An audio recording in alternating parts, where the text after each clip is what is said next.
Well, it's time for the Tampa Bay Bucs to shine in front of our hometown fans. Yeah, they're going to shine bright with those new monitors in the end zones. The Bucs are playing their first home preseason game tonight at Ray J. Their opponent over tonight is the Cleveland Browns, and you can expect most Bucs players, the starters, to play over half of that game tonight.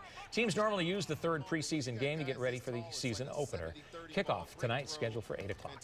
And if you're headed there at any point, there is one change that you do need to know about. This is a live look right now at Ray J, where enhanced security measures for Bucs games since 2013 are expanding now to all stadium events, including USF games, the Outback Bowl, and the Monster Jam Series. If your bag is larger than a small clutch bag, it has to be see-through.